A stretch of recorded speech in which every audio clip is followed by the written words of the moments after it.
திருமதி ஹேமலதா அவர்கள், அவங்க சிறந்த பாடகர். எப்போதும் பாட்டு பாடிக்கிட்டே இருக்கணும்னு நினைப்பாங்க.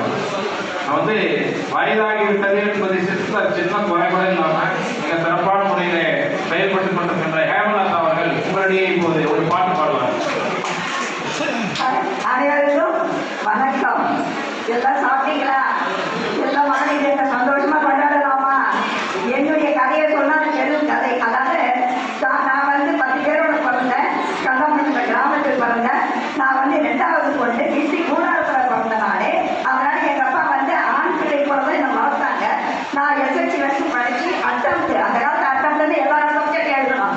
எழுதி பாஸ் பண்ணி நான் ஸ்கூலே போக மாட்டேன். எனக்கு டான்ஸு, பாட்டு, கலைதான்.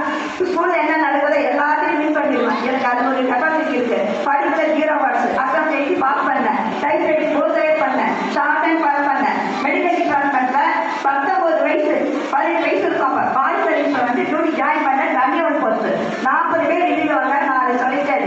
நான் ஸ்போர்ட்ஸ் சர்டிஃபிகேட் தான் பார்த்தாங்க. இந்த பொண்ணு எல்லாத்தையுமே வின் பண்ணும்போது அதே மாதிரி ஹாஸ்பிட்டல்ல வந்து இந்த மைதானத்தில் தான் வச்சாங்க. பெரிய பண்டு, சோடா பண்ண நிறைய தண்ணி.